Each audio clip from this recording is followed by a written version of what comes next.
بسم الله الرحمن الرحيم. الحمد لله رب العالمين والصلاة والسلام على سيد الأنبياء والمرسلين أما بعد فأستعيذ بالله من الشيطان الرجيم بسم الله الرحمن الرحيم السلام علیکم ورحمۃ اللہ وبرکاتہ۔ عزیز طلبہ کرام، امید کرتا ہوں احباب خیر سے ہوں گے۔ انشاءاللہ آج ہم مشکات المصابیح کے درس نمبر 207 میں باب حفظ اللسان والغیبت والشتم فصل اول سے حدیث نمبر 4822 سے لے کر 4825 تک پڑھنے کی سعادت حاصل کریں گے۔ آج کے درس میں ان احادیث مقدسہ کا ترجمہ ہوگا اور ساتھ ساتھ ان احادیث مبارکہ کی توضیح و تشریح کرنے کی سعادت حاصل کریں گے۔ تو آئیے طلبہ کرام بلا تاخیر بڑھتے ہیں اپنے آج کے درس کی طرف۔ بسم اللہ الرحمن الرحیم۔ حضرت ابو ہریرہ رضی اللہ تعالی عنہ ہی اس حدیث مقدسہ کے بھی راوی ہیں۔ وعنہ قال قال رسول اللہ صلی اللہ علیہ وسلم تجدون شر الناس یوم القیامت ذا الوجہین الذی یأتی ہؤلاء بوجہ وہؤلاء بوجہ متفق علیہ۔ حضرت ابو ہریرہ رضی اللہ تعالی عنہ راوی ہیں، کہتے ہیں کہ رسول کریم رؤوف الرحیم تاجدار انبیاء رسول مہرباں صلی اللہ علیہ وسلم نے ارشاد مقدس فرمایا، قیامت کے دن سب سے بدتر شخص وہ ہوگا جو فتنہ انگیزی کی خاطر دو منہ رکھتا ہے، یعنی منافق کی خاصیت و صفت رکھتا ہے کہ وہ ایک جماعت کے پاس آتا ہے تو کچھ کہتا ہے اور دوسری جماعت کے پاس جاتا ہے تو کچھ کہتا ہے۔ یہ بخاری و مسلم کی روایت ہے۔ گویا اس حدیث مقدسہ میں تاجدار انبیاء نے ارشاد فرمایا کہ دوگلی پالیسی اپنانے والا شخص بدترین انسان ہے۔ ذل وجہین، دو منہ رکھنے والا شخص وہ ہوتا ہے جو حق و باطل کے اصول کو نظر انداز کرتا ہے اور لوگوں کے خیالات و رجحانات پر چلتا ہے، ہر ایک کے مزاج کے مطابق باتیں بگاڑ لیتا ہے، گویا وہ چڑھتے سورج کا پجاری ہے۔ اس منافق دو منہ والے کا کوئی عقیدہ اور کوئی نظریہ نہیں ہوتا، بلکہ اگر ان سے کوئی پوچھے کہ ماں مذہبو کا، یعنی تیرا دین اور مذہب کون سا ہے، تو وہ جواب دیتا ہے فی ای بلدن، یعنی کس شہر کے مذہب کا پوچھتے ہو؟ میں تو یہودیوں کے ہاں یہودی اور عیسائیوں کے ہاں عیسائی اور قادیانیوں کے ہاں قادیانی ہوا کرتا ہوں، سنیوں میں سنی بن جاتا ہوں، شیعوں میں شیعہ بن جاتا ہوں۔ آپ کس جگہ کے بارے میں پوچھتے ہو؟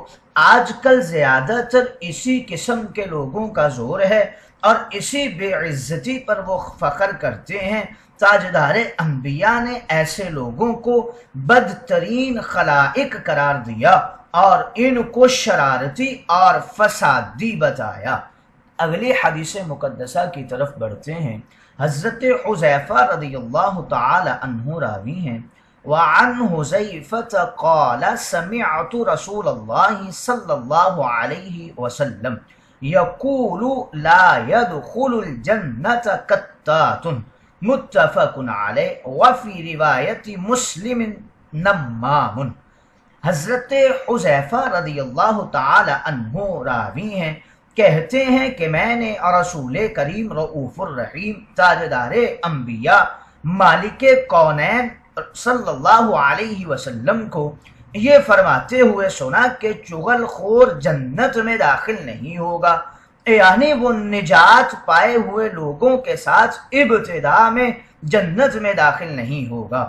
یہ بخاری و مسلم کی روایت ہے، اور مسلم کی ایک روایت میں قطات کی بجائے نمام کا لفظ ہے۔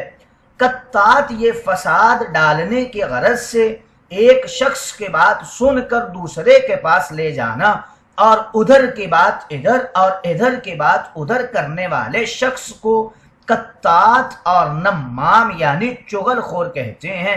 اگر یہ شخص چغلی کھانے کو حلال سمجھتا ہے تو پھر تو یہ کافر ہو گیا، جنت میں کبھی نہیں جائے گا، اور اگر چغلی گناہ سمجھ کر کرتا ہے تو پھر سزا بھگتنے کے بعد جنت میں جائے گا۔ حدیث کا مطلب یہ ہوگا کہ بغیر سزا کے جنت میں داخلہ اس کا نہیں ہوگا۔ اگلی حدیث مقدسہ کی طرف بڑھتے ہیں۔ حضرت عبداللہ بن مسعود رضی اللہ تعالی عنہ راوی ہیں، وعن عبد اللہ بن مسعود قال قال رسول اللہ صلی اللہ علیہ وسلم علیکم بالصدق فإن الصدق يهدي إلى البر وإن البر يهدي إلى الجنة وما يزال الرجل يصدق ويتحرى الصدق حتى يكتب عند الله صديقا وإياكم والكذب فإن الكذب يهدي إلى الفجور وإن الفجور يهدي إلى النار وما يزال الرجل يكذب ويتحرى الكذب حتى يكتب عند الله كذابا متفق عليه۔ وفي رواية لمسلم قال إن الصدق بر وإن البر يهدي إلى الجنة وإن الكذب فجور وإن الفجور يهدي إلى النار۔ حضرت عبداللہ بن مسعود رضی اللہ تعالی عنہ راوی ہیں، کہتے ہیں کہ رسول کریم رؤوف الرحیم تاجدار انبیاء مالک کونین صلی اللہ علیہ وسلم نے ارشاد مقدس فرمایا، سچ بولنے کو اپنے اوپر لازم کر لو، کیونکہ ہمیشہ اور پابندی کے ساتھ سچ بولنا نیکوکاری کی طرف لے جاتا ہے۔ یعنی سچ بولنے کی خاصیت یہ ہے کہ نیکی کرنے کی توفیق ہوتی ہے، اور نیکوکار کو جنت کے اعلیٰ درجات تک پہنچاتی ہے۔ اور یاد رکھو، جو شخص ہمیشہ سچ بولتا ہے اور ہمیشہ سچ بولنے کی سعی کرتا ہے تو وہ اللہ رب العزت کے ہاں صدیق لکھا جاتا ہے۔ نیز تم اپنے آپ کو جھوٹ بولنے سے باز رکھو، کیونکہ جھوٹ بولنا فسق و فجور کی طرف لے جاتا ہے۔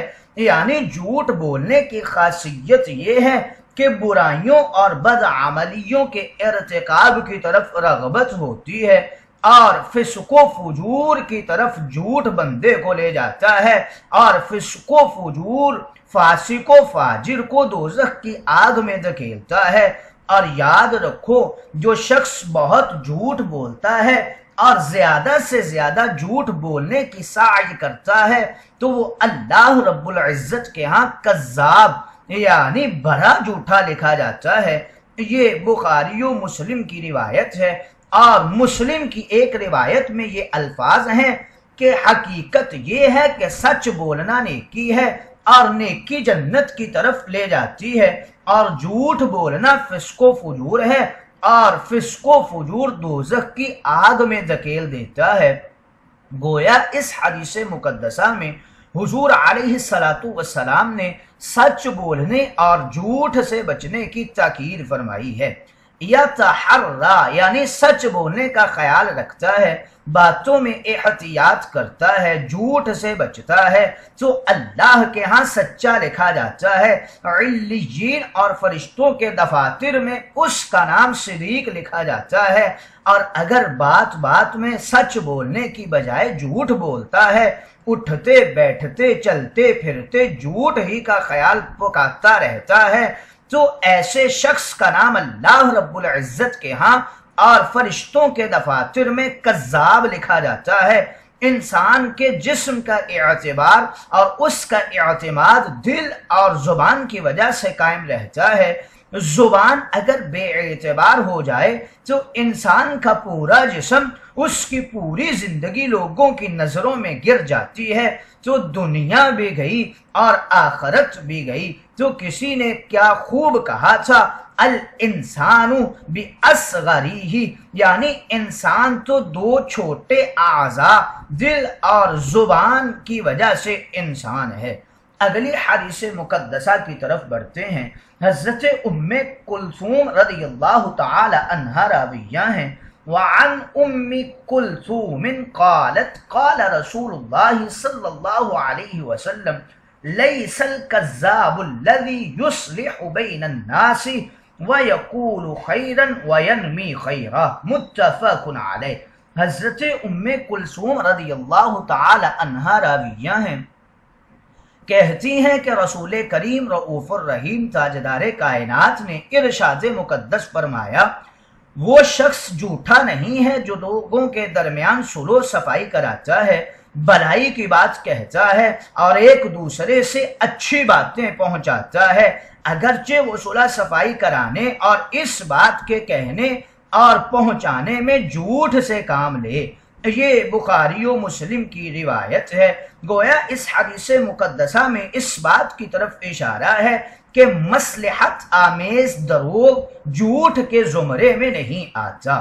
لیس الکذاب یعنی دو مسلمانوں کا آپس میں مثلا نزاع ہو گیا یا بعد ہے اور ایک تیسرا شخص اس فتنہ و فساد اور بغض و بعد کو دور کرنے کے لیے خلاف واقعہ جھوٹی بات کرتا ہے، مثلا ایک سے کہتا ہے کہ بھائی وہ آدمی تو آپ کا بڑا خیر خواہ ہے، وہ آپ کی ہی تعریف کرتا رہتا ہے، آپ سے بلا معاوضہ غیر مشروط محبت کرتا ہے اور آپ کے بارے میں ان کے بہت اچھے ارادے ہیں۔